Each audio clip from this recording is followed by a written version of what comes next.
All right, we are back. This is the CSRN Weekly Video Minutes. This is our podcast. Hey, listen, I am with Ruth today. I know you don't see Jody. Hey, he is on assignment, whatever that means. He's Yes. I'm look forward to seeing our brother soon.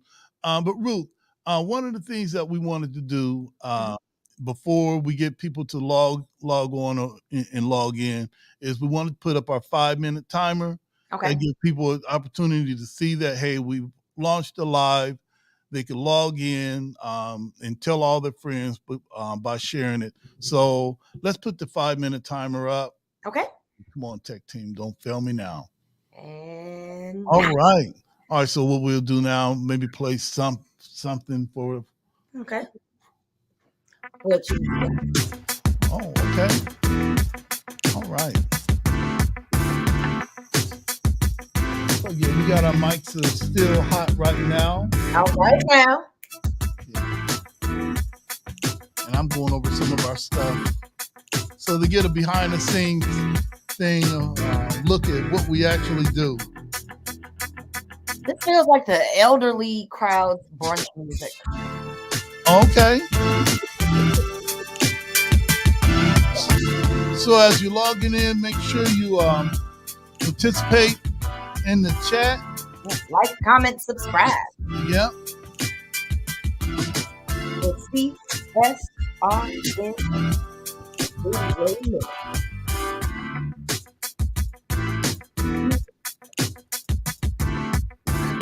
You've been good, Brother Washington? Say that again. I said you've been good. You know what? I don't want to confirm nor deny, nor who I am, but I've been good. I'm going to just say it like that. I've been good. Also, speaking of being good, when we after the 3 minutes and 26 seconds leave, hey, it's the month of Ramadan, so I'm extra mindful and compassionate for this month. So this is probably one of my best times of the year that I get a chance to reset, recalibrate. Okay. For those that's watching, you can donate toward our efforts. If you like the podcast, you can support it via Cash App. That's the cash tag CSRN419, or via PayPal. That's CSRN419. Hey, they're both the same. All right. Somebody's doing something right. Y'all right. Oh, man. What a week.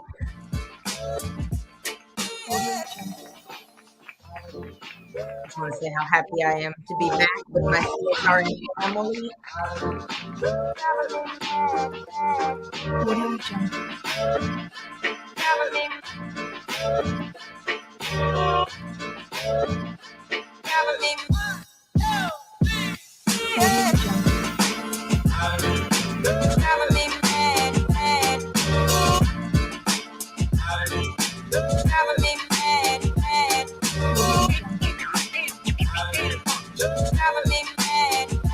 I need to make sure that I share this. That's what I'm doing right now.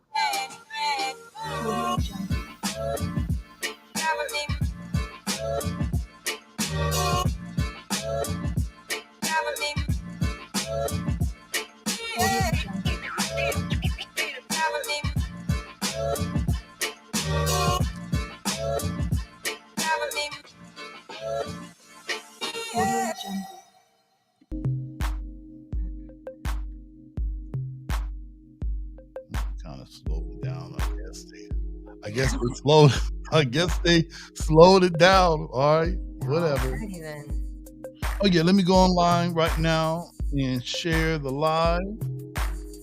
We have started.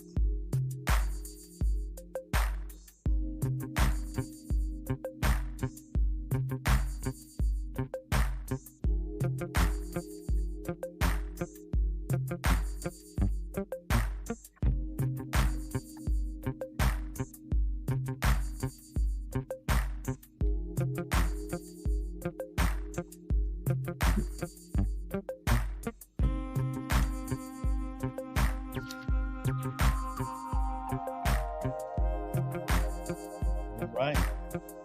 Looks like we've got about 28 seconds All before we right. before we go live.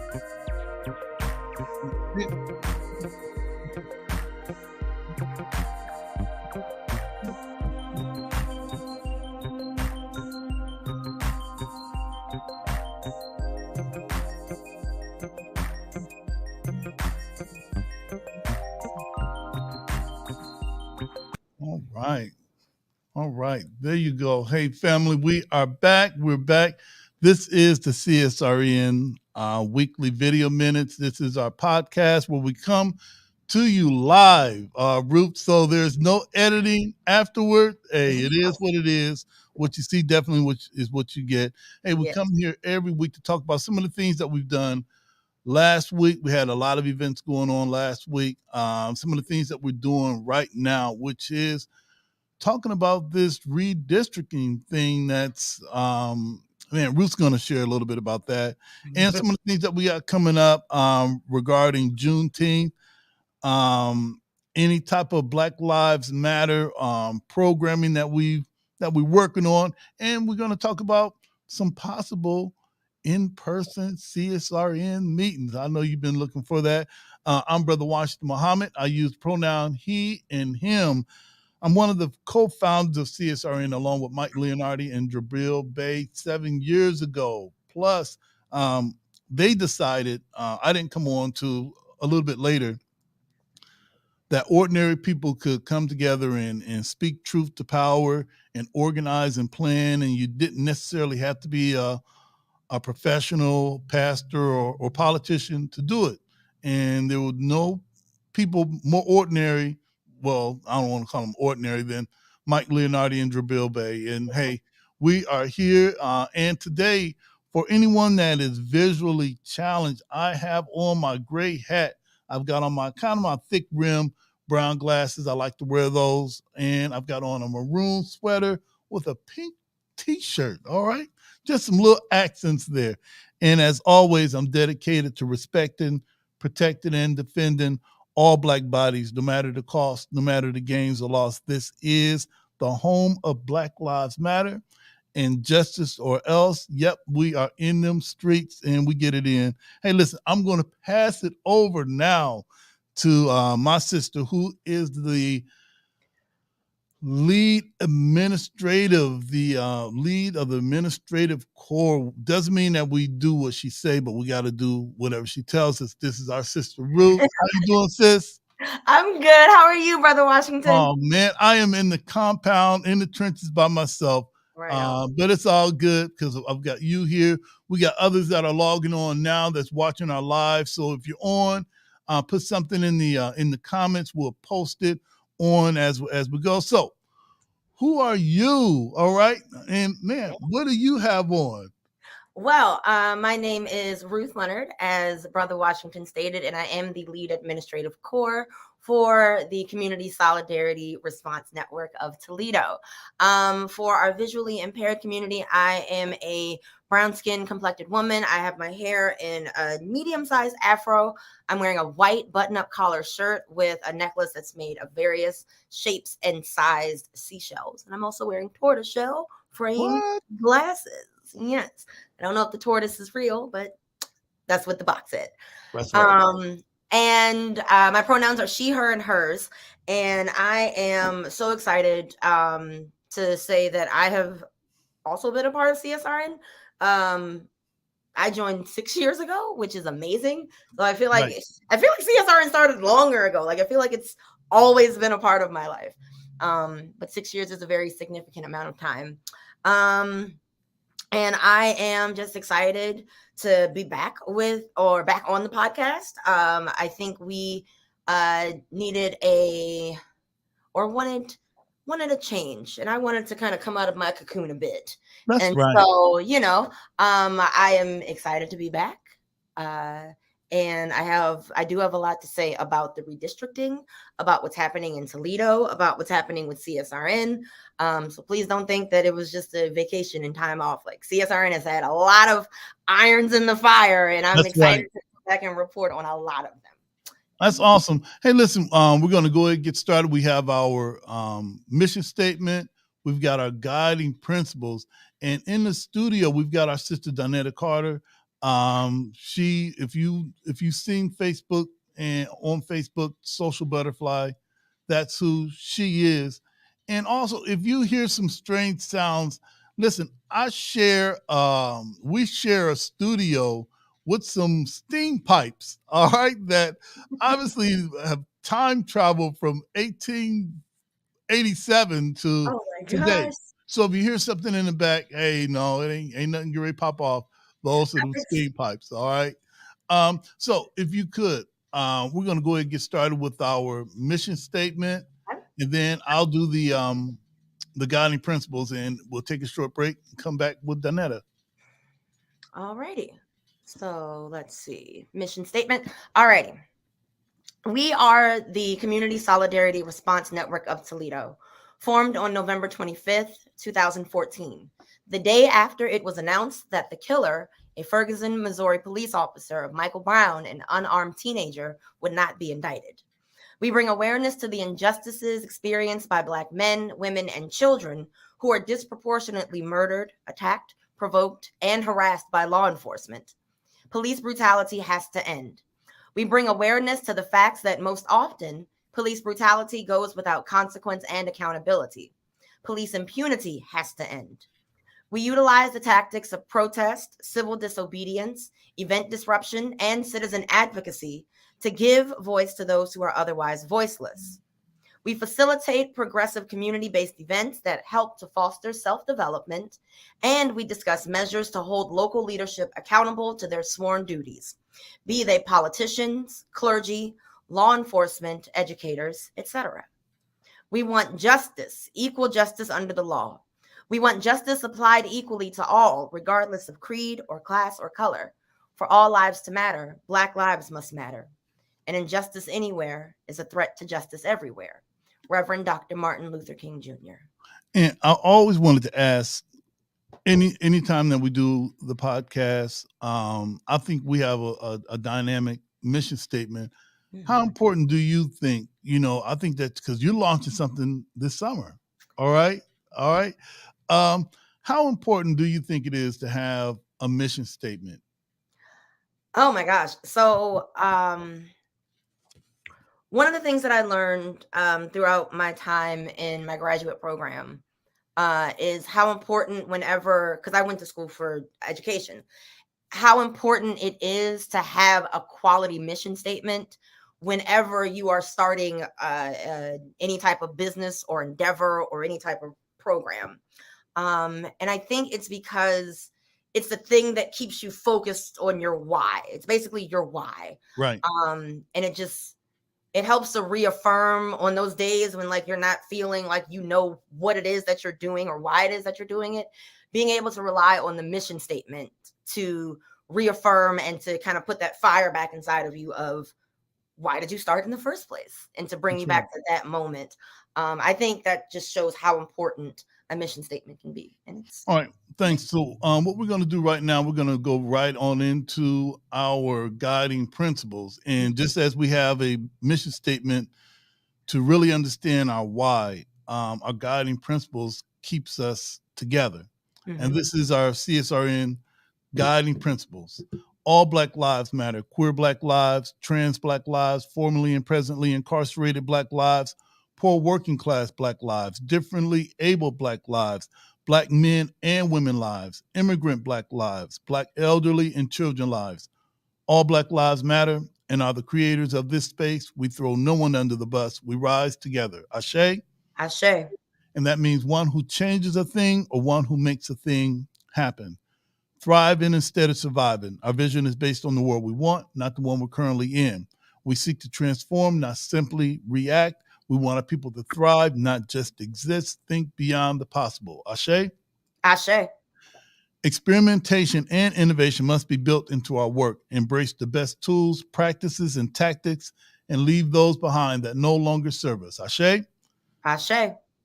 Evaluation and assessment must be built into our culture. Critical reflection must be a part of all of our work. We learn from our mistakes and our victories. Ashe? Ashe. Principal struggle can't exist in a positive environment. We must be honest with one another by embracing direct, loving communication. Ashe? Ashe. Love, self-love is practiced in every element of all we do. Love and self-love must be a driver of our work and an indicator of our success. Without this principle and without healing, we will harm each other and undermine our movement. Ashe? Ashe. 360-degree vision. We honor past struggles and wisdom from elders. The work we do today builds the foundations of movements of tomorrow. We consider our mark on future generations. Ashe? Ashe. Self-care means we build resilient spaces by budgeting time, energy, and resources for healing. Self-care is a regular, consistent, intentional, and essential practice. Ashe? Ashe. The most directly affected people are experts at their own lives and should be in leadership at the center of our movement and telling their stories directly. Ashe? Ashe. Training and leadership development should be fundamental. Our movement must constantly grow and leadership must constantly multiply. Ashe? Ashe.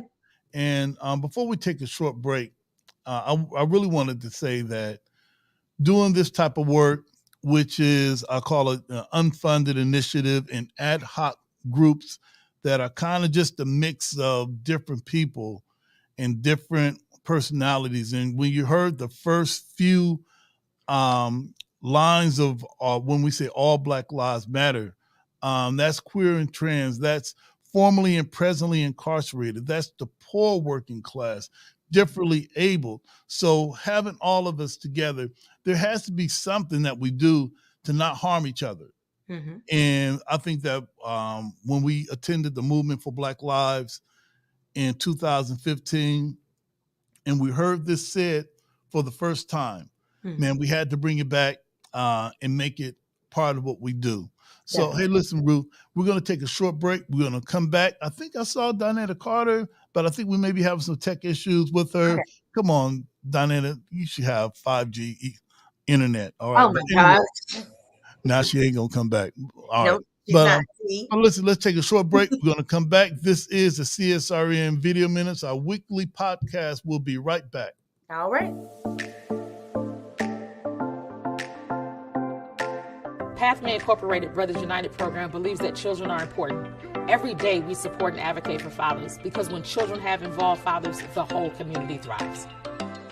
The fathers that come into the Brothers United program are mostly young fathers who are primarily gang members or drug dealers or those involved in lots of trauma from the time when they were youth until now. This program has fatherhood classes which teach you about your role as a father, the importance of being a father, healthy relationships, how to co-parent and work better together with your co-parent, and then economic stability, how to get a job, how to keep a job. It is so important for fathers to learn to take care of their children holistically, not just emotionally, not just physically, but financially as well, because children need a holistic approach. I really just needed help with really being a better father and looking for a job to be able to support my kids.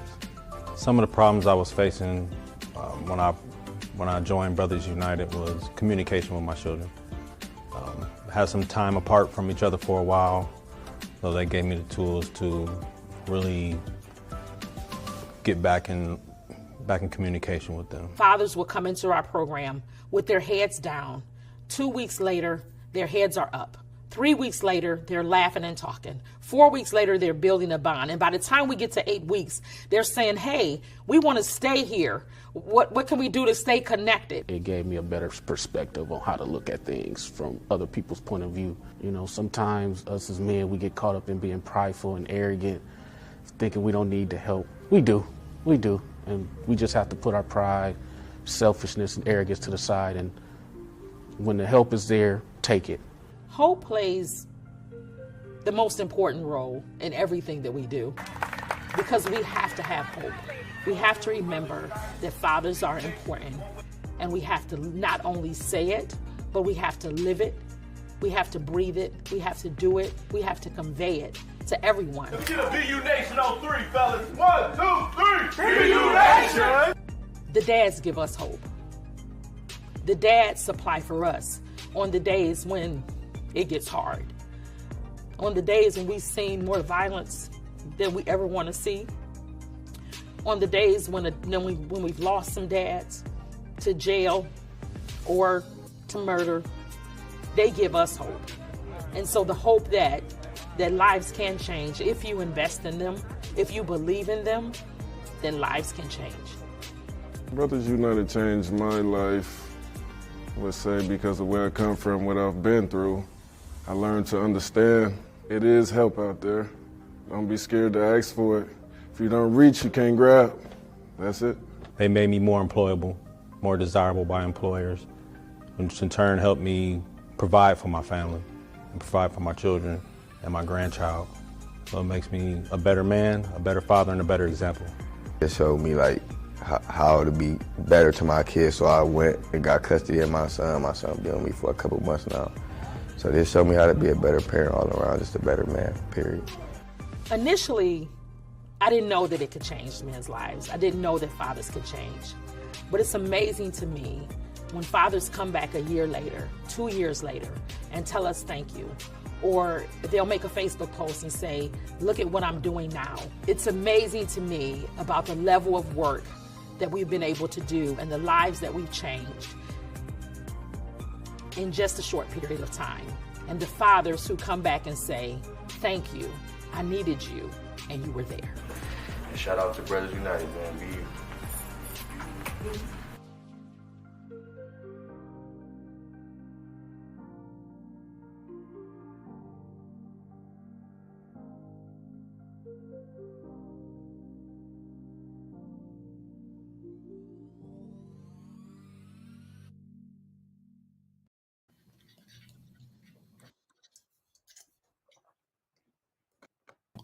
All right, we are back. This is the CSRN Video Minutes. It's our weekly podcast. That was Brothers United, and I think that I think we just had the number up there for Brothers United. If you know anyone, any expecting mothers or fathers, give Brothers United a call. What is that number? 419 279 6297. All right. I guess I might as well clock in. All right, Miss Avis. All right. Hey, listen, Ruth. Hey, we're back. This is CSRN Video Minutes, our weekly podcast. Much love to everybody that's in the chat. Lynette, thank you for posting. And it looks like we will be talking about Juneteenth later on. We've got Sister Yvette Muhammad. All right. Sitting in our heart. Okay. All right. Watch out now. All right. Watch out. All right. All right. See, you're doing too much now. Doing too much. Way too much. And also we have our spokesperson, Julian Golden Rule, Mac, that also assisted us by posting the number for Brothers United. And it's a serious cause to improve our community. To improve the parents of our children. So give them a call, 419-279-6297. Call them right now. All right, somebody's online. Hey, listen, Ruth, I want to start out with just some things that I've seen this past week. Okay. And I think one of the things that comes to mind, and then I want to really hear what's on your mind, is Zaya Cook. Man, I met Zaya Cook. It's like I'm name dropping now. I met Zaya Cook. I met her too. All right. No, I was there. Maybe as a freshman, her dad and her brother, they had attended the mosque for something that we had there.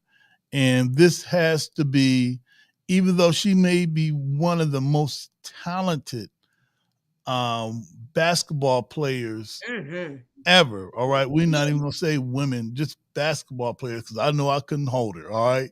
I'll probably go out and get her some water. All right. Or one or in a towel. But she is one of the most humble persons that I've ever met. Spirit. Right. And I think that even compelled us at that time, I think it may have been 2019, that she was one of our Black Lives Matter Award recipients. It sure was. And I think that's when she may have been man, not on everybody's radar, because I think Not that yet. Not yet. when we announced her, there was a smattering of applause. But if you go online, if you go on Google, and if you type Zaya, the first name you're going to see is Zaya Cook, and you click on her stats, and it just goes. I just scroll, and it just goes on and on. So I don't even know basketball stats, and I know that hers are good. Right. Well, I don't either. So I pretend I do. But she has this is a phenomenal sister. Hopefully in the near future, if she can schedule us in her time, her and her family, just to talk about this amazing journey. And I think that sometimes it is good to promote our young people when things are going well. It seems like the trend is whenever there's some violence in our city that's rooted in poverty, and it's rooted in a poverty that they didn't make. Right. All right. Right. However, we birth these children into a world that's really not ready or prepared for them, and then we blame our young people for the outcome. All right. So I'm just putting us as older like adults. they raise themselves. Right. So I'm just putting our older adults like myself, on blast, but to recognize Zaya for what she's done.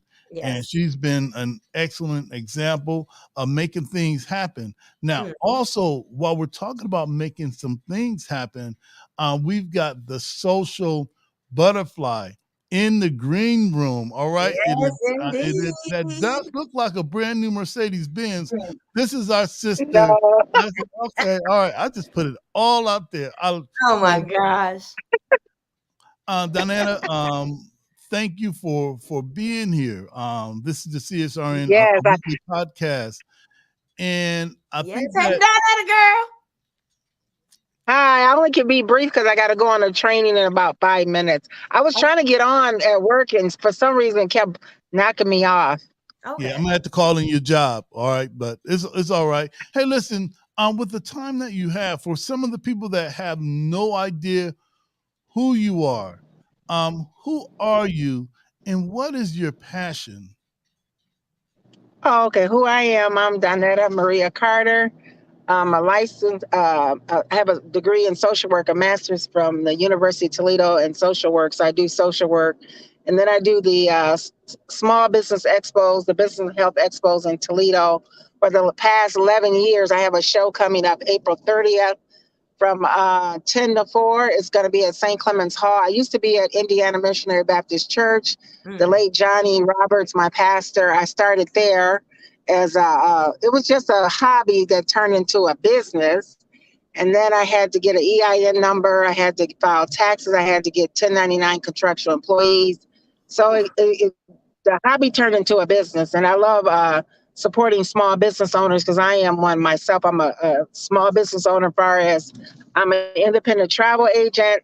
And I do marketing and promoting for events and concerts for lots of people. I just got a call today. A guy wants to bring a gospel play at the Stranahan Theater. He just called me to book the venue, book the hotel, book for the artists. So that's what I do. And I do fundraisers as well. And I write grants for nonprofit organizations. So I just do a variety of things under my Social Butterfly LLC sole proprietor business. All right. So with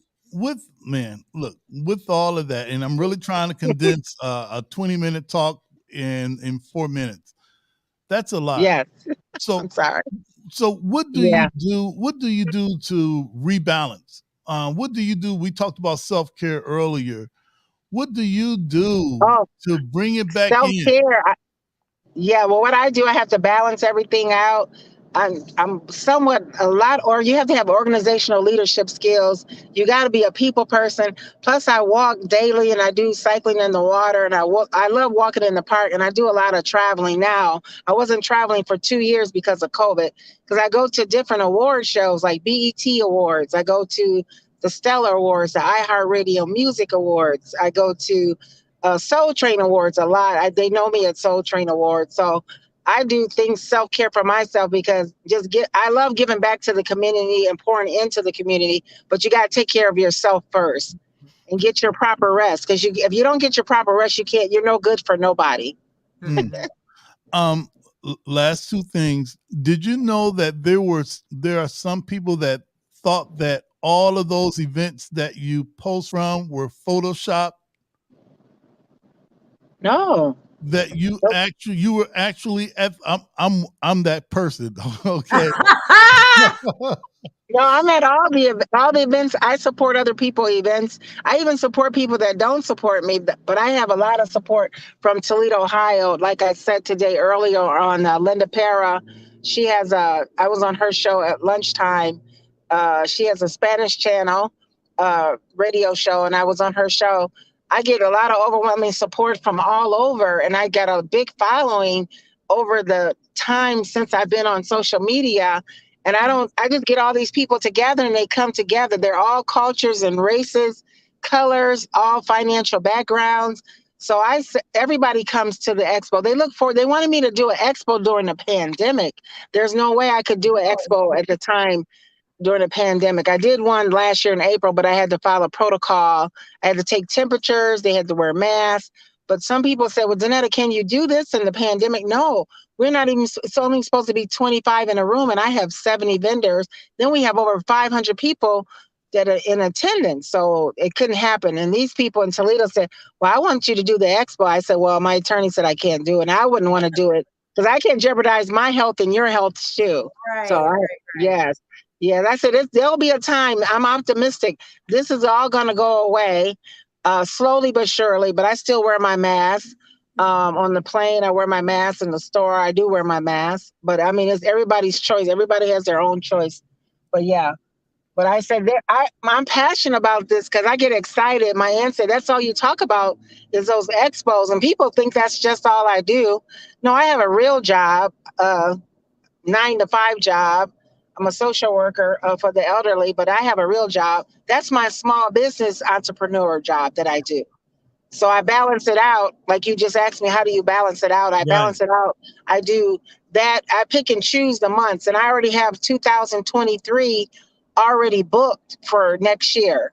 And then I just got a call from Linda Alvarado, a friend of mine. She says, Danetta, they want you to do one down at ProMedica on Market on the Green this year. So I squozed 2 dates for them. They wanted me to do six dates, but I can't because I'm already booked for this year. I'm booked. When I say booked, I'm already booked. The venue's already paid for, flyers already made, contracts are already signed. Can I just say that I did not know that you had a 9-to-5? Oh, you didn't? Like, I have a regular job. Like, I see you literally everywhere that I'm like, man, she is really just out here just living the best life, showing up at all of the events. Like, that's her life. And you have a 9 to no, I have a job. I just have a lot of energy, and I try to support other people because the people in Toledo, you guys are very, very, I have to give it to you guys. You guys are very, very supportive. I told Channel 11 that. I told 95.7. I go on there on Saturday morning with Rocky Love. Toledo people, you guys are very, very supportive. People said people don't support in Toledo. That's not true. They come out in record numbers. I ran out of everything last year. I ran out of sanitizer that was given to me from Molina Healthcare and Paramount. I ran out of bags. There was over 1,300 people in attendance. I didn't even get to sit down that one time last April. That's how you guys are very, very supportive. Very supportive. I try to get the word out by marketing and promoting myself. And then I have help. I have street team people helping me. And I do most of the marketing myself, but I do have a team to help me because there's no way one person can put all this on by themselves. There's no way. You can't. You have to have the right people in your boat. You got to be careful. Check your circle to make sure your circle is for you because everybody's not for you. Everybody's not for you. Don't worry about the naysayers. Just focus on the supporters. Never worry about the naysayers. Who are they? You don't focus on them. That's why I tell people, worry about the people that support you. Don't worry about who don't support you. Worry about the supporters. That's what I focus on. That's right. Now, before you go, before you go, I got had the chance to be She with got you. hyped up over here. Whew. Before you go, But I had a chance to be with you again at the Frederick Douglass.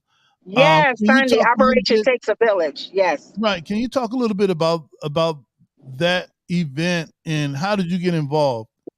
Operation Takes a Village, and then I got to get off here or I'll be late for this other Zoom meeting. Operation Takes a Village was established by Carla Balcom.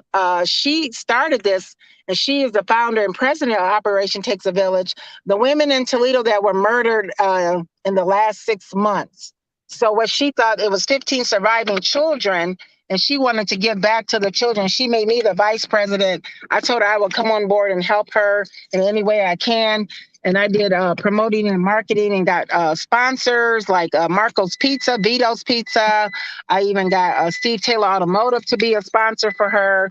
And we had over 35 corporate sponsors, and we did all this in 2 to 3 weeks. We did all this in 2 to 3 weeks. You actually at your place where you're supposed to be. Okay, all right. Hey, listen, Donetta, we thank you so much for being So with us. much. Oh my gosh. And we Thank want you.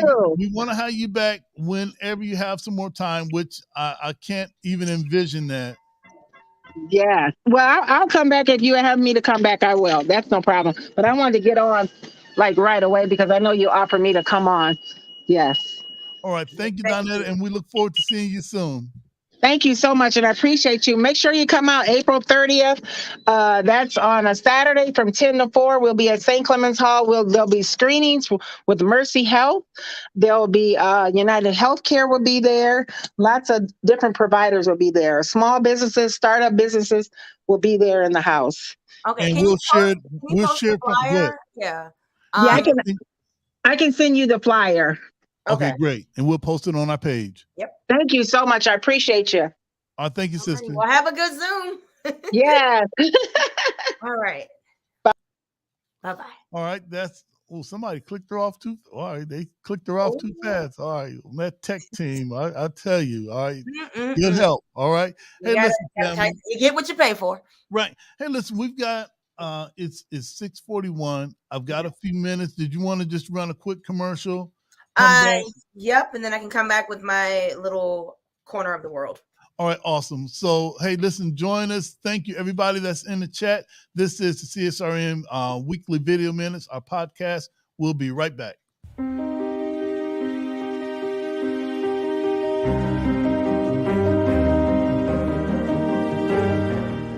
Now you can get the same uncompromising truth you've come to expect from the Final Call newspaper on all your connected devices. Subscribe to the Final Call Digital Edition today. Go to subscribe.finalcalldigital.com.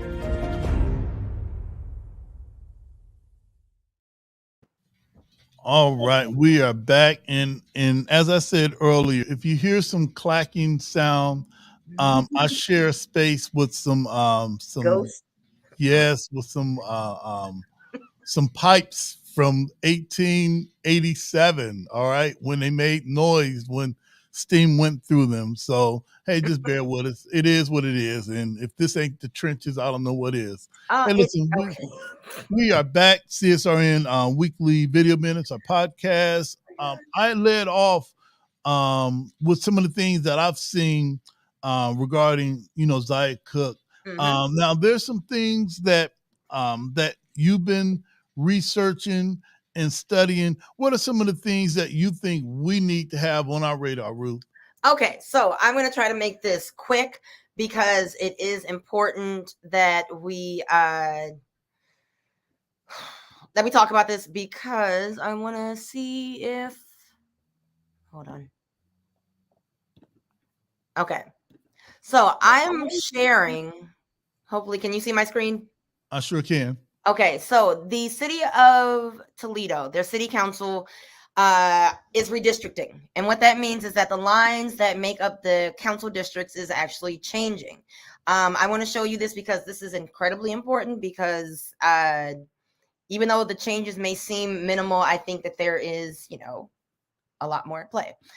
So if you look here, this is where this is the first option. And if you kind of look closely, you see that District 1 gets a little bit at the southern end, but District 4 gets a lot of bit on the, I guess that's the east side or the eastern side of District 1. Okay, so you see that change. Also, you see that District 4 gets a lot more in the Point Place area, but I think most of that is like, I think that's where Jeep is, possibly. But either way, you see District 4 gets bigger. You look at option 2, same thing. District 4 gets bigger, just in a different way. You look at it again, option 3, yes, you guessed it, District 4 still gets bigger. I say all that to say, and let's see, let me get rid of that one. I say all that to say, the city of Toledo is looking to make District 4 bigger. And there are a total of 6 people who are responsible for making that decision. That decision is being brought together or considered by what the citizens of Toledo have to say. And so actually, let me show you again. These are the dates of the meetings, I believe. Yes. So they've already had the one for March 30th. I believe Okay. March 31st was canceled, I think. And then there was the one on the 4th. Now, the first meeting at Mott Branch, they had 5 people show up.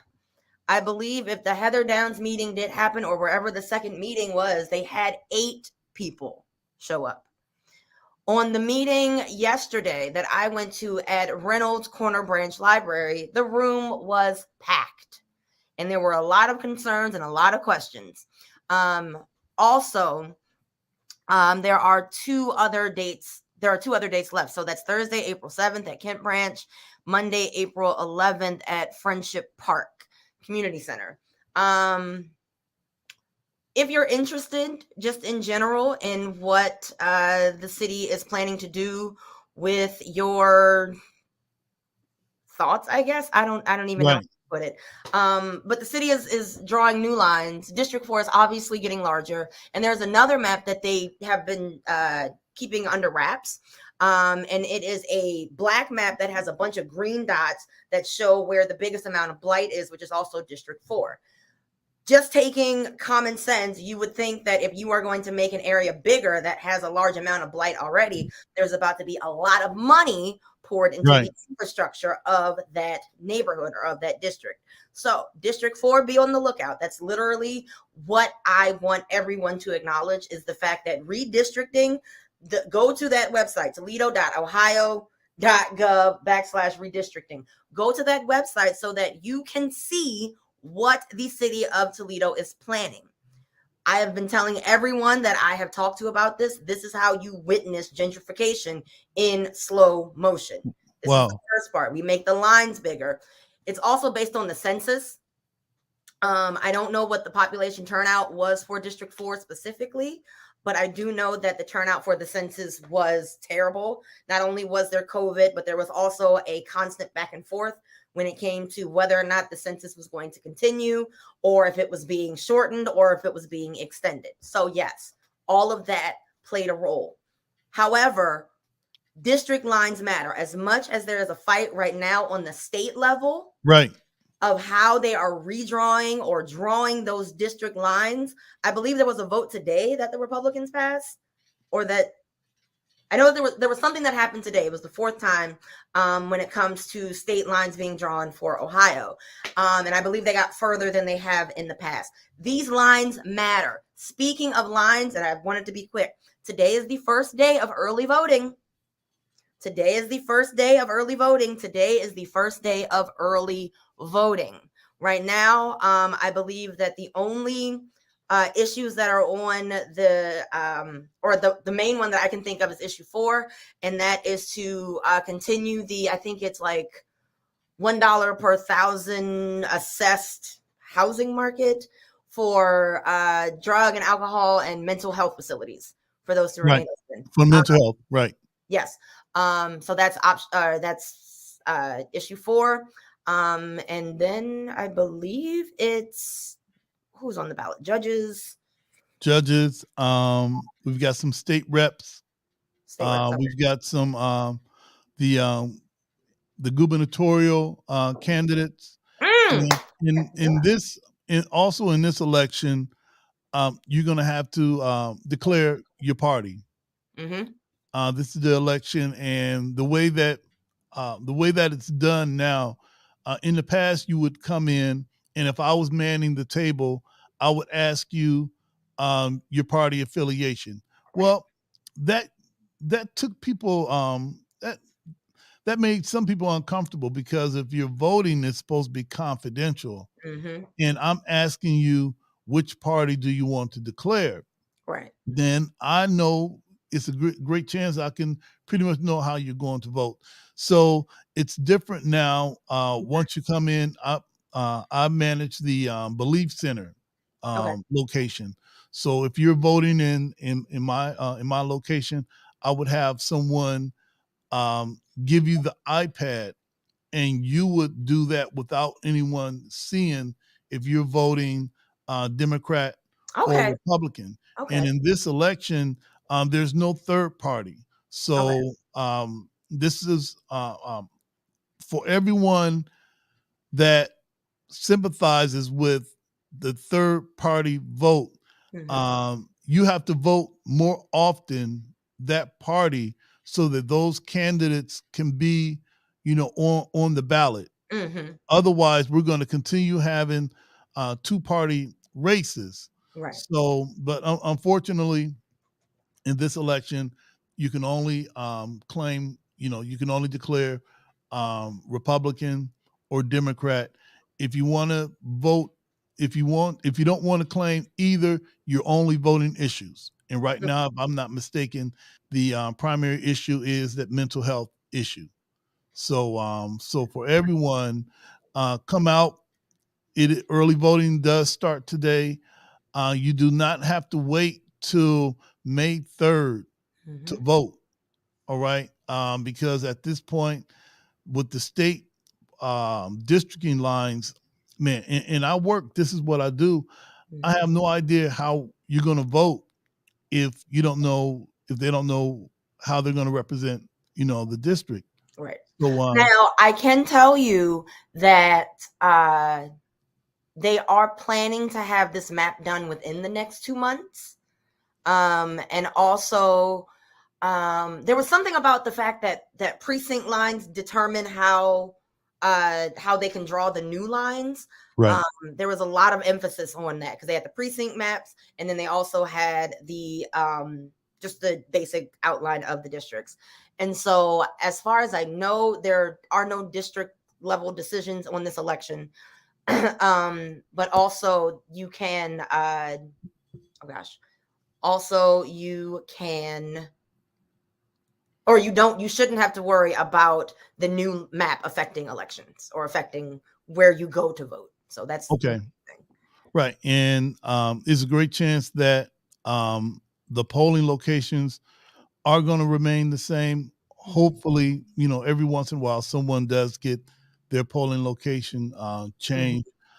As far as ID, you can bring if you don't have a driver's license, bring something with your name on it from where you live. You don't necessarily have to have a photo ID. Just bring something from your home. So a lot of the clamor that I heard about having your ID, there's no one looking to arrest anybody right. at the polling site. All Right. right, it's not a sting operation. If you come to my site or most any other, we make sure that anyone that's petitioning for their candidate or campaigning for their candidate, that they're more than 50 feet away from the people that are coming in. We don't want anyone discouraging anyone their right to vote. Right. So we're working hard on making sure that some of those things that have happened are not going to happen on our watch. We want everyone to vote their conscience. You should be able to be involved in your community for the decisions that are being made. It doesn't mean that you're trying to carry the water for everything, but you should want to have a say so. As when Ruth talked about the redistricting plans for District 4, you probably we already know what it is. We already know pretty soon everything is going to look like, I don't want to say downtown, and we're not going to be included. All right. We're not going to be included. But so you got an opportunity now to make your voice heard. We're going to post those meeting dates on our page. Mm-hmm. Come on out. That's what the protest culture is about. That's what the activist culture is about. When we wanted you to come out on the streets, that was beginner level. Right. Now we want you to come out and make a difference in your community. Right. If it's voting, if it's volunteering for a youth program, if it's going to your city council meetings, just your presence, trust me, just your presence is felt regardless if you're saying anything or not. So, hey, that's kind of my 2 pieces on that. And I saw Julian in the chat Yes. talking about, well, he always talks. I mean, always, right? And they got the nerve to say something about me. Right. Well, he did. So, this is the ultimate screenshot right here. Yes, he said, hey, are you going to leave anything for me to talk about? Absolutely. Absolutely, Julian. Always. Hey, listen, okay. Can I just say 2 other things? Just in general, we're going to hear more about them as we get closer to Juneteenth. However, I want to make sure that everyone is aware of the overarching themes for CSRN's involvement in Juneteenth. As administrative lead, I feel like this would be my responsibility to say out loud. But for Black men, so this year for Juneteenth, we want to focus on men and women as their own entities, as your own human being self, because it takes a man and a woman to just change the world, So for Black men, we want you to focus on on prostate wellness. Okay. We have a lot of staggering statistics when it comes to Black men and prostate wellness. So just know that that's going to be a thing. For Black women, we want to make sure that you are focused on blood pressure awareness. Okay. So we want to make sure that this year for Juneteenth, because I actually do have to go. That's why I want to wrap up really quickly. Well, when Julian, yep, there we go. I want to make sure that Black men and Black women know that CSRN, we look out for you. And we care not only about, going out and protesting and making sure that the system functions the way it's supposed to, but we also want to make sure that our bodies function the way that they're supposed to. So this year, we want to make sure that while we're having a good time, and we're going to have a good time. That's right. Have a good time. But at the end of the day, we still got to make sure that when you wake up in the morning, you're not achy and you can't move and you don't feel the same. We want you to have a good time on Friday night and Saturday morning, right? That's right. Okay? So that's going to be our focus. And I think I see Julian in the green room. He is. Right. We have him in the green room. All right. Is that you, player? It sure is. From the Himalayas. That's right. I think he kind of like that stuff anyway. Oh, man. Okay. So are we going to do a quick break and then come back with Julian? Yeah, we're going to do a quick break. Hey, thanks for talking about the prostate care. Yes. Me as an older Black man, I'm with it. All right. I've been with it since I turned 43. And we're dying for nothing, man. Mm-hmm. We're dying for some silly pride. I don't know where we get this. Well, okay, let's take a short break. Man, I'm losing some solid brothers over some mess. All right, we'll keep it clean during Ramadan. I'm gonna try my best. All right. All right. Well, not ready. But anyway, hey, listen, we'll be back. This is CSRN Weekly Podcast. Let me slow it down. Donetta Carter got me speeding like her. All right. I know. I love her. All right. Hey, this is our weekly podcast. We will be right back. Did you know addiction is a disease, not a moral dilemma? The opioid epidemic and substance use have a major impact on communities of color and many people's lives. Wasion Wellness Recovery Support Center offers culturally relevant, inpatient and outpatient behavioral health treatment and recovery support services to any Ohioan struggling with addiction, mental health, or finding sober safe housing. We must recognize that treatment is available and accessible to all. If you are in need of treatment or want to find out more information, you can call 1-888-728-2713 to talk to someone or schedule an appointment.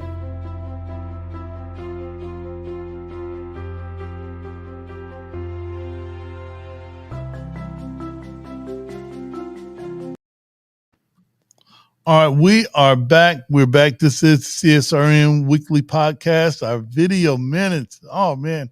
Why your hair is getting awfully long, Julian. All right. Hey, listen, we are back. We're back. Hey, Ruth, awesome to have everybody here. Julian, if you can, hey, could you introduce yourself for some? We've got a couple of new watchers, too, new viewers. Could you introduce yourself, who you are? What are you wearing? Sure. My name is Julian Mack, preferred gender pronouns, he, him, bruh. I am spokesman with the Community Solidarity Response Network.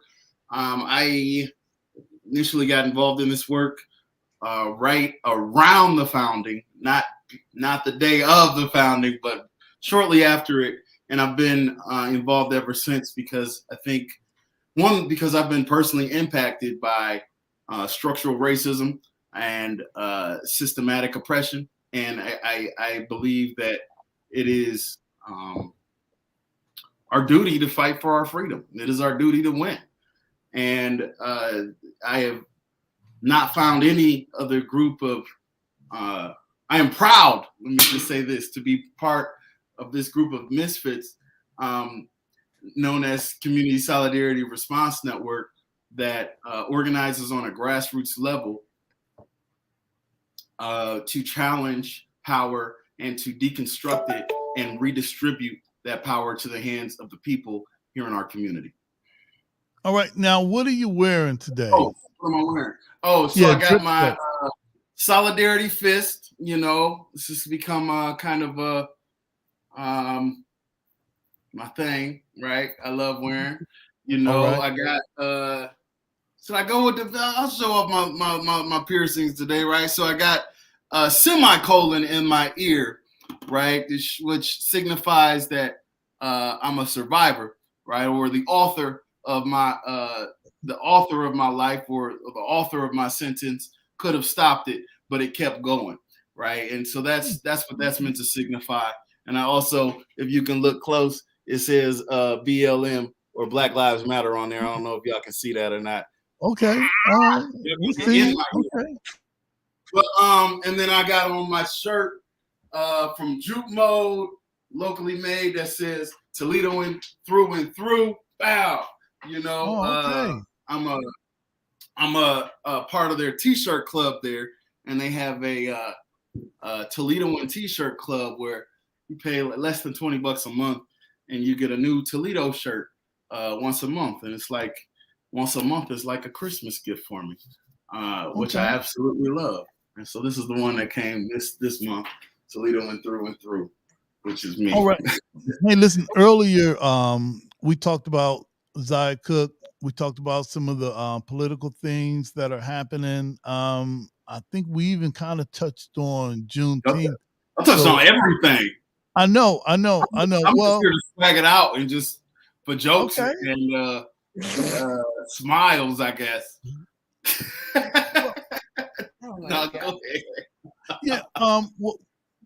And also, Donetta talked earlier about self-care, and especially we're entering a time where seasonal depression could be on the rise, and a lot of anxiety, because once the weather gets nicer, now you got to go out.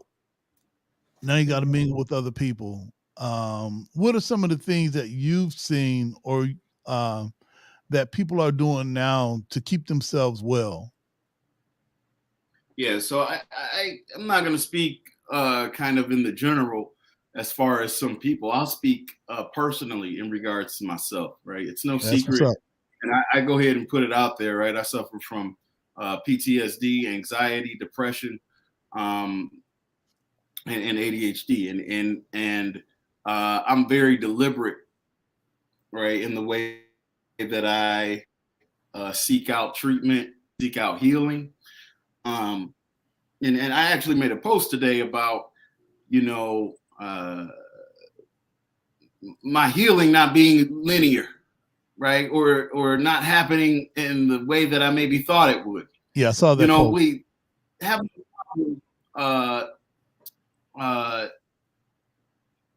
you know, with understanding how maybe some other illnesses or diseases may go in remission and pop back up, you know, at a later date.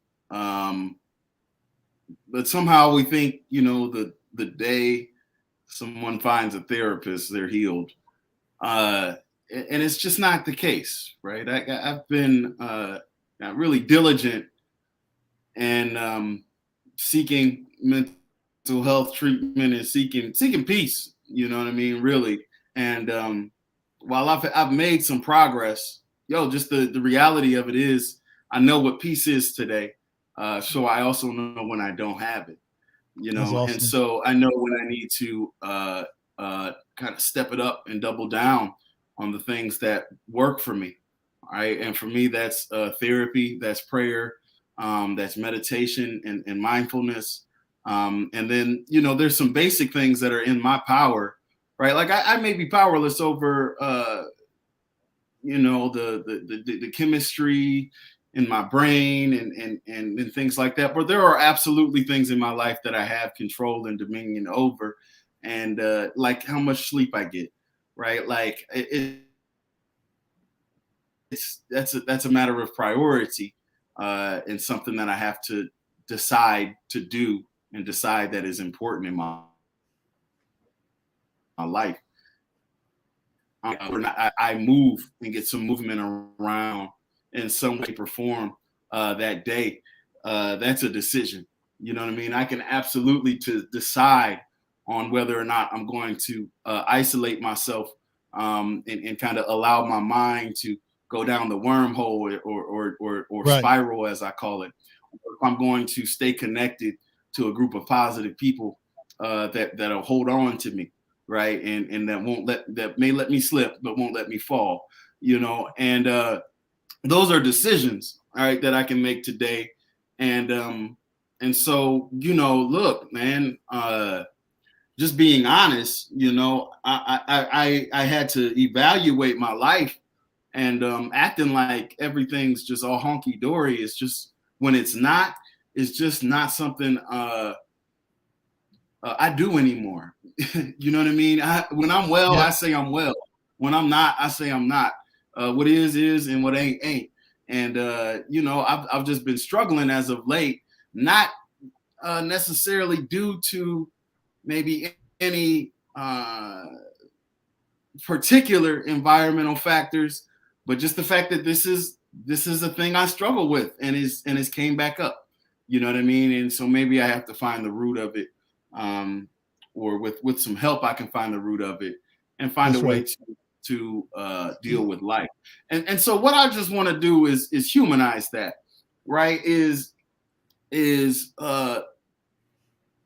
you know, this path towards peace and serenity is not always like a slide, like a kid slide, Right. right? There is a grind that can come along with it.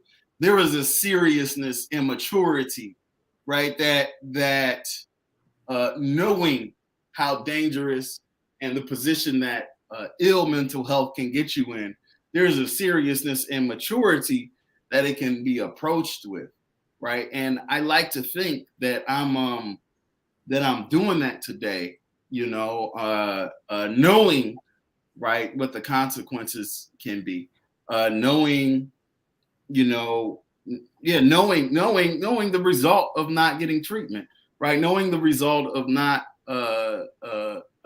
getting help, so being deliberate and intentional about uh, finding a better place mentally, and being honest about just where I'm at right now. Yeah. Okay. Hey, I wanted to ask a question before we're going to take a short break. We're going to come back and tie up some loose ends, some things that we may have missed along the way. Brothers United, we had Sister Avis Files on, I think last week. We premiered the promo video, and there was a number. Why do you think it's important that families, expecting mothers, expecting fathers, make that call? Yeah, so right now there are many, there's 4 different kind of parts to Brothers United, right? We believe that children are important and that fathers should be involved in their children's lives, and that makes families better, and it makes the whole community better.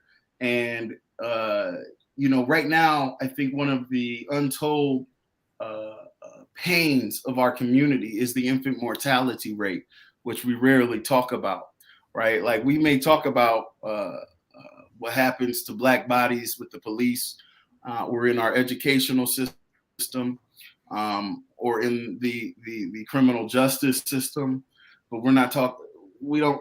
What gets a lot less shine is what happens to our Black babies, and the infant mortality rate, right? For Black babies in America, and even if you consider, and America is one of the highest in the world. Okay, and if you even consider in America, right around here, right around these parts, it's one of the highest places in America. So what you're looking at is a place where the infant mortality rate, even given the technology we have, and the resources, comparatively speaking, to other so-called third world nations and things like that, the infant mortality rate is just really high. And so what we want to try to address that. We want to try to see what we can do to reduce that. And we believe that the key is in the co-parenting, is in the fathers, right? And how can we co-parent better, right? How can we create safer environments by learning how to get along better? By how can we create safer environments by dealing with stress better, right? How can we create, what does a safe environment look like for a baby? Like, is that a conversation that we've had, or that we've had before the child even comes home, and or when the child is home, right? Like, what does that look like? And what can I do to make that happen? And so it's not about, I'm big on not letting the shame dominate us. You know what I mean? And I really believe that as a village, as a collective village, this is something that we can have an impact on, right? And that we can as a father, that I can help other fathers learn to deal with stress better. I can help other fathers learn to navigate maybe some pitfalls and difficulties that come with co-parenting, right? And that we can help each other, and so yeah, I really believe that, and I think I really believe that we can make a difference, and All right, awesome. As with everything that I do, I've kind of been thinking a lot about my life lately. I deal with issues that directly affect me. The reason I ended up here in CSRN is because of criminal justice mistreatment, and I realized that needed to be fixed. The reason I talk about mental health is because I'm somebody that suffered from a lack of mental health treatment, right? And the reason I talk about Brothers United and co-parenting is not just because I'm a father, but because I've dealt with issues and shortcomings as a father. And I believe that speaking truth to power with those, I can become a better father, and I can help other men become better fathers as well. All right, beautiful. You know, in our green room, we've got our brother Anton Parks Sr. He's going to come on after the break. I think that Ruth has got some appointments. And also we've got our brother calling all the way from Colorado. So, hey, listen, let's take a short break. I'm going to make sure from Colorado, our brother Omar. So let's take a short break. Dr. Dre calling with that ringtone. Oh, okay. All right. Well, okay. It's Ramadan. All right. I don't know what Dr. Dre got to do with Ramadan, but a good day. Right. So we're gonna take a short. Link. Except for approved attorney calls, this call may be monitored or recorded. I have a prepaid call from. Let's get our brother on. An inmate at a Colorado correctional facility. For customer assistance, billing inquiries, or to block future calls, dial 1-877-650-4249. To accept this call, press 5 now. To decline this call, thank you for using Global Tel Link. All right, we've got our brother Omar Gent calling all the way from the Colorado Prison Industrial Complex. Brother Omar, how you feeling? Real good, brother. Hey, listen, we've got a full show today. I've got a brother on that I'm glad that you called now, because I wanted you to meet this brother. His name is Anton Parks. Hey, how you doing, brother Anton? I'm doing well. How you doing, King? All right. Hey, listen, brother Anton. What's up, bro? BU in the house. Hey, BU. Hey, listen, we got some phenomenal brothers on right now. We've got our spokesperson, Julian Mack. Of course, you got me, and we've got our brother Omar Gent that's calling from Colorado. Brother Omar, if you could you introduce yourself to not only everyone that's streaming this right now, but also brother Anton? Could you introduce yourself, and why is it that you're still in the fight for justice? For those who don't know, my name is Omar Gent. I was born May 6, 1984, and that's explained by my website, freeourbrothers.com. That's freeourbrothers.com. I'm struggling against the legal mass incarceration, / no indictment, illicit imprisonment machine in Colorado, and that website explains how they're basically railroading, first and foremost, Black people and brown people, even poor white people, to prison, without even following the most basic standards of due process of law. And I'm still in this fight, my brother, because basically, if I bow down to oppression, that means, I don't worship the Lord of all worlds. I worship my oppressor. So I must stand up for myself and the people. All right. Hey, I want you to meet brother Anton Parks. Hey, brother Anton. How you doing, bro? Hey, I'm doing just fine. So as you see, we got a lot going on. We got our brothers in the belly of the beast. We've got brother Julian that gets it in the streets. And brother, we have you that's excellent in trauma recovery. If you don't mind talking to myself, Omar, and everybody, if you could just jump in, because all of the mics are hot. All right. All of the mics are hot. What is trauma recovery? And in real short, how did you get involved in it, brother Anton? Okay, well, trauma recovery is simply the services that are provided to people who go through things in our community and keep our community from self-destruction or going through the things that we normally go through. And what I mean by that is Ohio has 8 trauma recovery centers that are responsible for different counties and making sure they have resources. A few months back, Laura Lucky, that was like my childhood girlfriend. I'm still very close with her family. She was murdered with another young lady.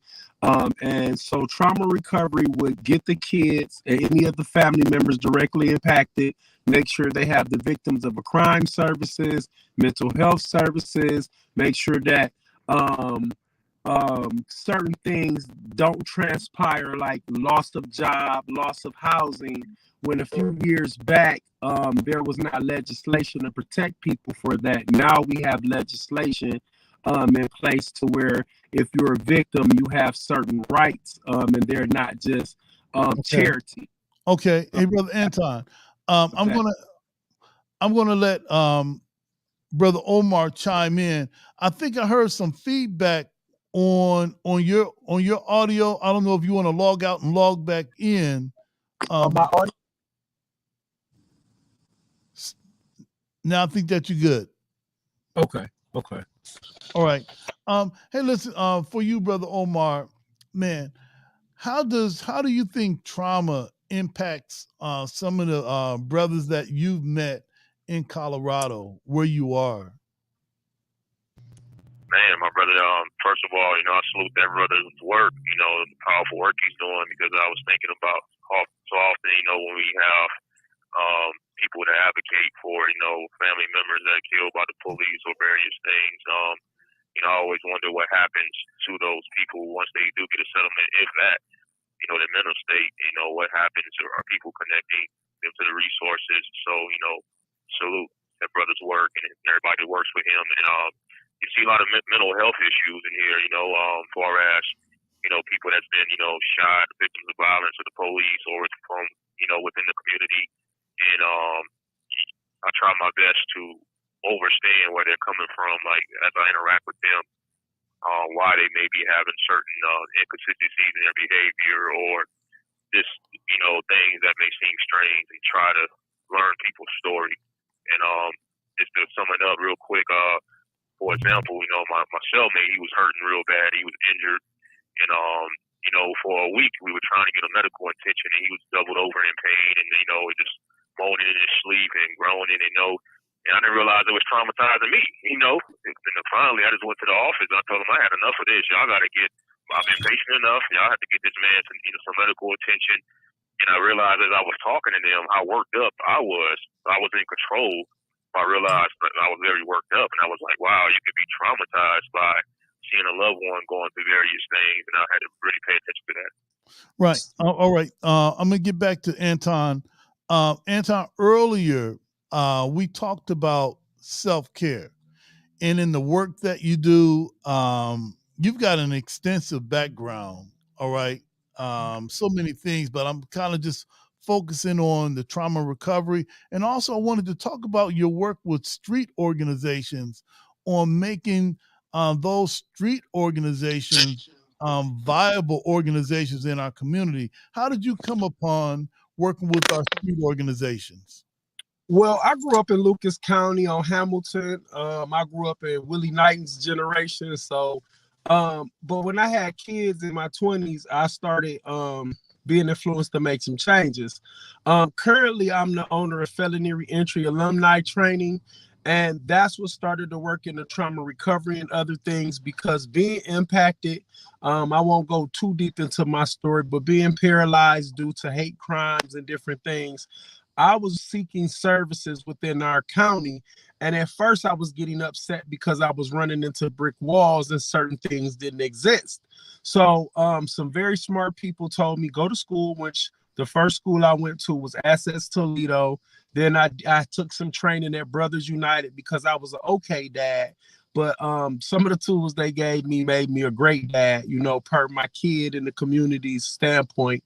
The Tyro program, which gave me CDL and leadership training skills to where now I can teach those programs inside prisons, schools, gang communities, without, people governing bodies telling me how and when to do it. So my company was to bring all the resources together and cover the funding that, nonprofits cannot share a pot. So I wanted to be that connecting point without going against federal laws. So I have a ministry that's registered and I'm allowed to do that. So doing political organizing, community work, and different things is out of the necessity of a need that we had that was not being fulfilled, and we have to become that solution. So Avis Files, Olivia Holden, just a plethora of people in Lucas County empowered me to be able to give back to the community because they saw me doing the work regardless from my paychecks, from my pocket. So with that being said, it's out of the needs that I have. Like the brother Julian said, he's impacted, so that gives him the will to do it with or without funding, with or without help. And that's how I got in the positions I am. I just left Steve Harvey's event. Travis Malloy through the million, billions, and trillions, and I was asked some of these same questions, and it's kind of like empowering, but in another standpoint, I'm looking at them like, why do I thought everybody felt like this, Yeah. like I've been through some things that I have to realize other people haven't been through, and that may be the creator, preparing me for the task, but I'm ready for it.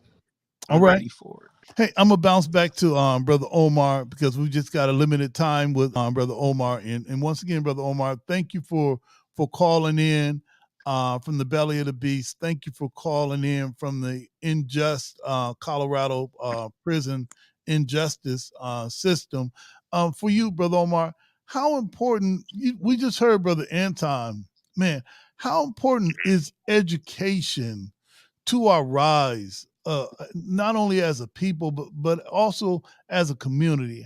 For you, how important is education to our movement, to our rise, brother?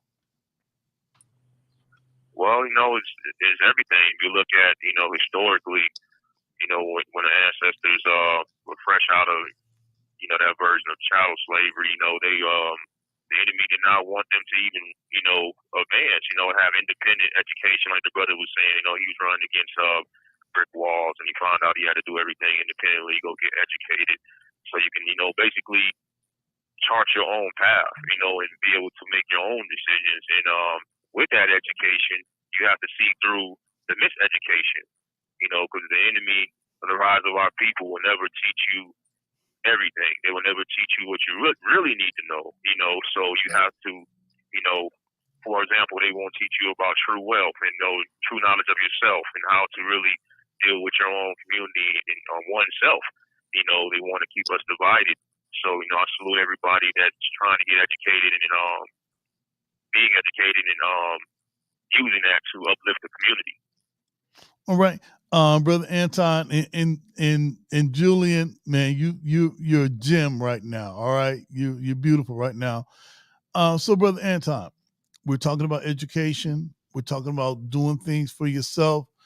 You got a lot on your plate, Brother Anton. What is it that you do to rebalance? All right, to center. What do you do to keep you from coming apart? What are some of the self-care techniques that you use so that maybe the people that are watching this and may watch it later could get some tips? Honestly, I got a lot of good people holding me up. I won't say holding me down, as we say, because words mean everything. A lot of good people hold me up, and a lot of times I do let myself get carried away in the work, or get depressed. And I'll give you an example. Our last BU meeting, I had a lot on my plate, but I was a little late, but I made it. Just like this, the show today. And Julian and Miss Jelks, it's the people, and then so exercise is very important. Take time at least 3-4 times a week to do some exercise. That helps me greatly. And check your diet every now and then, but it's mostly the people around me, King. The motivation that people see what I'm doing, that they're engaging, that I can see the changes with the policies that we have, the laws we have in the cities, the programming, the money that's coming here. And so that's the motivation. Like every time we make a leap that I thought was impossible, and they keep happening, and the people around me, we would never find if we knew the balance, we would be God. But just self-care and taking care of yourself, you only know what that is. But find your self-care and make sure you invest in that every day, and have good people around you to invest in that as well. All right. Same question to Brother Omar. I know we've got like maybe 3 minutes left. I got my timer going. What is it that you do? Man, I think that your out date is coming up, and we want to get you out of Colorado. All right. That's the key. We want to get you out of Colorado. And there are some politicians that for whatever reason are dragging their feet. They don't want to watch the video that you posted. They don't want to address the concerns that you've made people well aware. With all of that, what is it that you do to rebalance? What do you do for self-care? Because we're out here, all right? And Brother Anton, we're out here and we stressed, Yes. all right? Yes, sir. See, well, I got a brother right here fighting for us behind enemy lines. All right. So I've got some gems from Anton. All right. We've heard from Julian what he does to keep himself centered. What about you, brother? What is it that you do to stay, man, on this side of balance? What is it that you do?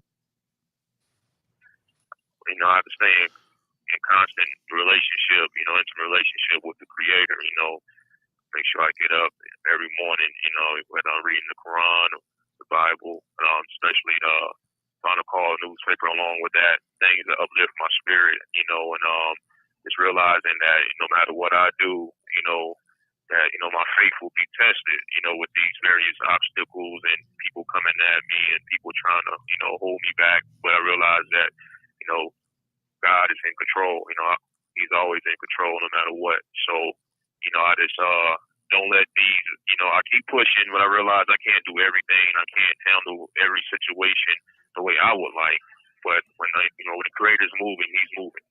So I've come to accept his will more and more, and just ask him to reveal his will to me if that's what he wants to do. And it's having humility, my brother, and like your brother was saying, diet, exercise, being real big on that, watching the people that I'm around, real big on that, making sure I connect with this beautiful platform that inspires me.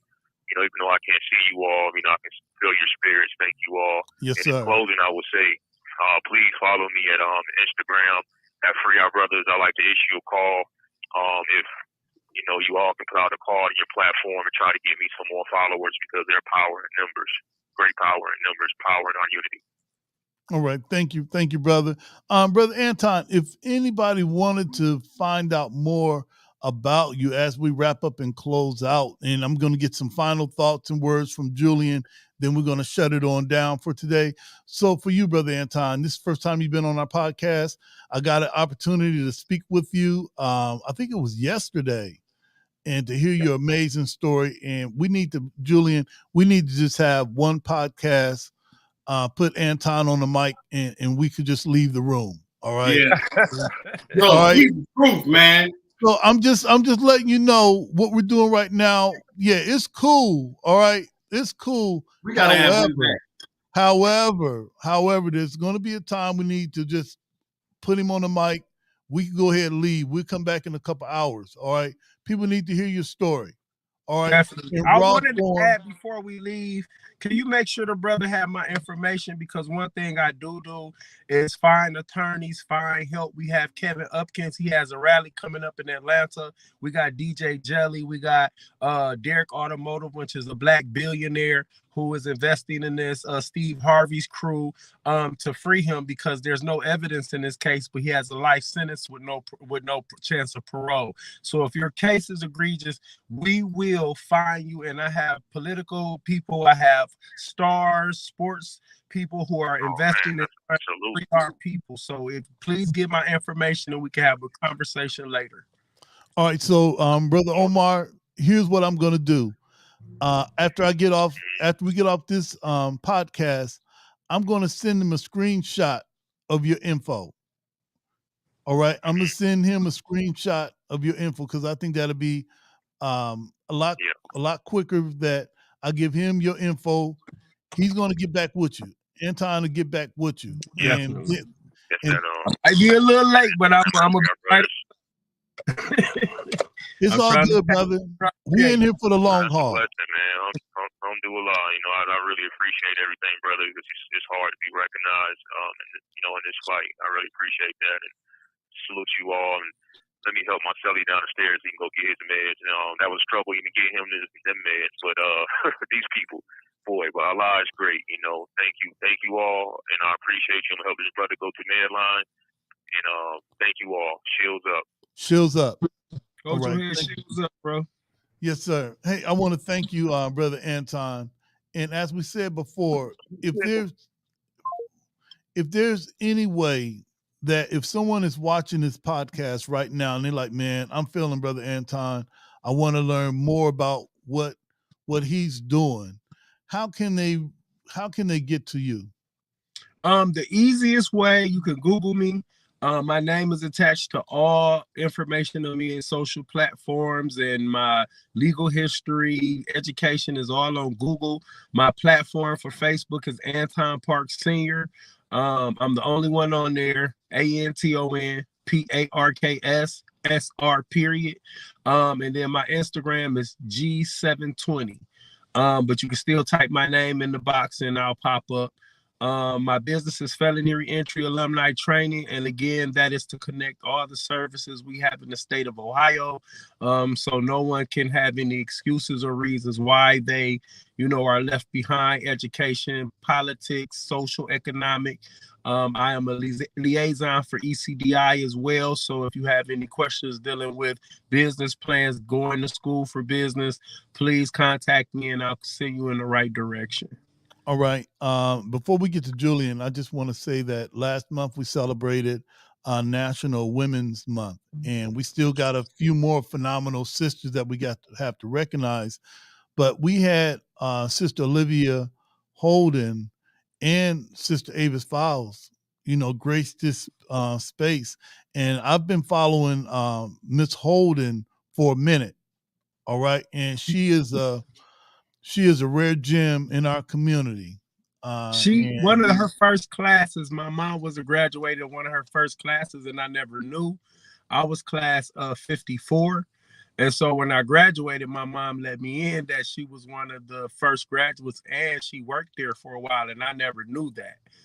She surprised Miss Holden at the graduation. So she's been there for a couple generations of my family to make sure we are on point with business plans, loans, grants. She has a lot to do with why I'm with ECDI and the SBA. So yes, we need to take advantage of these beautiful women that we have in our city, that will empower us with education, economics, and spaces where we can use that education.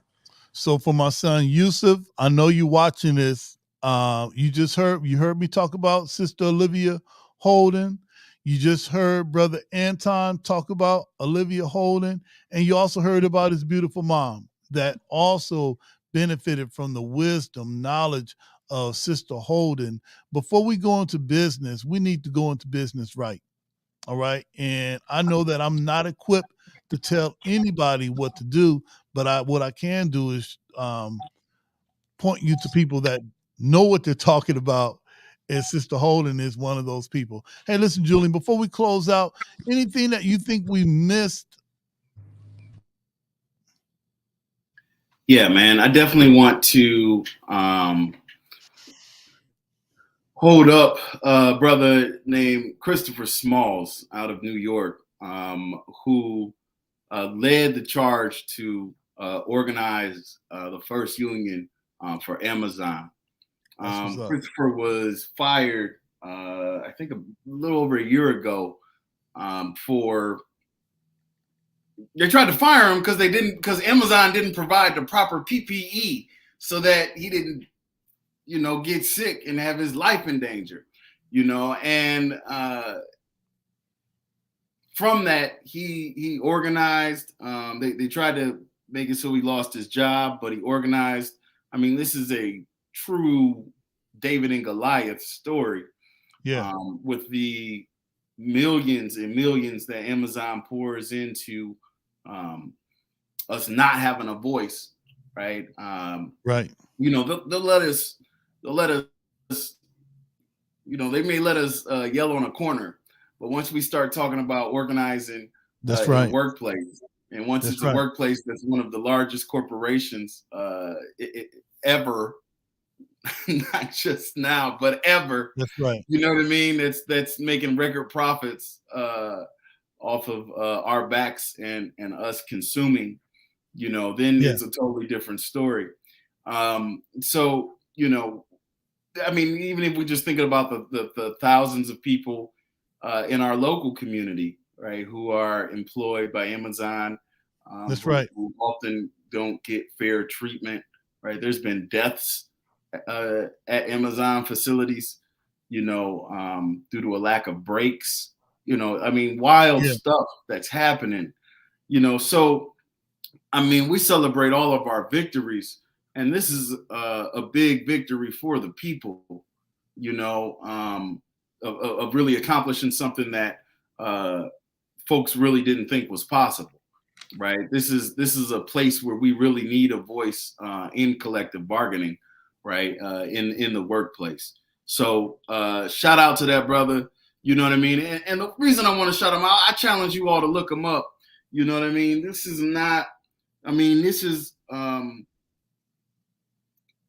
because I guess I feel inspired by him. All right. Right. Sometimes we see folks like Martin Luther King and Malcolm X, and we forget that about the extraordinary things that ordinary people are able to accomplish every single day. You know what I mean? And Brother Smalls, Christopher Smalls, reminds me of that. When I see that, this is just another brother that was working at Amazon, but made a monumental impact in being able to unionize those people in New York and show what is really possible nationwide and globally. So I just want to hold that brother up, Yes, sir. And also I just want to give a shout out to Anton, man. Like, because he's somebody that's really, really out here. I don't know if we want to save that. We're running short on time. We'll have to explain the story next time he comes along about how me and him met. Right? All right. It's a good story about the time me and him first crossed paths. So we gotta have him back on so we can tell that story and we can get to really the layers of work that brother does, man. I got so much respect for him. That's awesome. I mean, he's just one of the phenomenal people that we're lucky to have in this area. And so, yeah, I just want to definitely give a hats off to him. And then I have a quick poem before we wrap it up for the day. Oh, that'll be our 5 minutes of heat. Real quick, I just wanted to acknowledge that the Toledo police arrested a man in connection to a 2017 murder of a transgender woman. This was JoJo Stryker. JoJo Stryker. Right. While we were organizing and planning with the ACLU regarding what a safe community looks like, and while we were organizing political forums, we brought up JoJo and how the community, how the city council, how the mayors were going to make Toledo a safe space. And I'm also saying this. We're mentioning this on our podcast, and it appears that I don't see a lot of us. I don't see a lot of our community standing up. All of our communities standing up. When we say all Black Lives Matter, but sometimes it appears that only if you're white and with the LGBTQ community, then you get canceled. But when it's our sister Brittany Griner, where's all that? Where's that damn energy at? All right. And also shout out to everybody that's practicing Ramadan. I said I wasn't going to cuss all month. All right. Well, that's a wrap for that. But anyway, and also, I wanted to mention that that we are 100%, brother, and hopefully, justice will prevail, so that family can get closure. All right. A lot of our families are hurting. All right. And I just wanted to put that out there. All right. Because that's what we do. Hey, listen, at this point, also our Kwanzaa Nguzu Saba word today was Nia, and that means purpose. And that's to make our collective vocation the building and development of our community in order to restore our people to their traditional greatness. So it is Kwanzaa 24/7, 365. And one of the ways that we wrap up, Anton, instead of hitting a gavel and saying meeting adjourned, we have some creative expression. So today we normally have Jody Summers. Without Jody Summers, I wouldn't know Anton. And I've always thought that I knew everybody and everything. And every day I get proved wrong. All right. But anyway, so big shout out to Jody Summers for pointing me to Brother Anton. Thank you, Brother Anton, for picking up the phone with a number you had no idea who was on the other line. So, having said that, I want to start with our 5 minutes of heat. And today we got our brother Julian Mack. What's up with that? Yeah, man. This is a poem that always that speaks to me, man. When I'm not the creator of this poem, but this was one of the poems that I learned throughout my life, called "The Bridge Builder." And sometimes I think about the work that we're doing, and I think about the words of Martin Luther King. He said, I've seen the mountaintop. Now I might not get there with you. Yeah. You know what I mean? But I've seen the mountaintop. And that just really made me think of this poem, The Bridge Builder. It really kind of centers me in the work that we do. So with that, I'm going to go ahead and begin peace. The Bridge Builder. An old man going a lone highway came at the evening, cold and gray, to a chasm vast and deep and wide, through which was flowing a sullen tide. The old man crossed in the twilight dim. That sullen stream had no fear for him, but he turned when safe on the other side and built a bridge to span the tide. Old man, said a fellow pilgrim near, you're wasting your strength with building here. Your journey will end with the ending day. You never again will pass this way. You've crossed the chasm deep and wide, but why build a bridge at the evening tide? The builder lifted his old gray head. Good friend, in the path I've come, he said, there followeth after me today a youth whose feet must pass this way. The chasm that has been naught to me, to that fair-haired youth, may a pitfall be. He too must cross in the twilight dim. Good friend, I am building this bridge for him. All right. And as always, all right, we snap our fingers. Thank you, brother. Thank you. Man, that's awesome. Thank you, Brother Julian. And as always, we're going to shut it on down with our solidarity pledge. It's just you and me, all right? So I'm going to say I, you say I, and repeat after me if you can. Say I. I. Your name. Julian. Pledge to strive. Pledge to strive.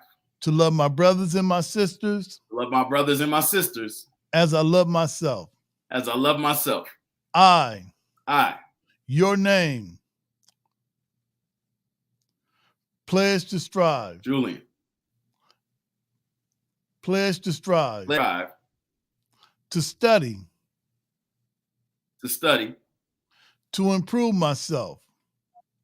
To improve myself. Spiritually. Spiritually. Mentally. Mentally. Morally. Morally. And physically. And physically. For the benefit of myself. For the benefit of myself.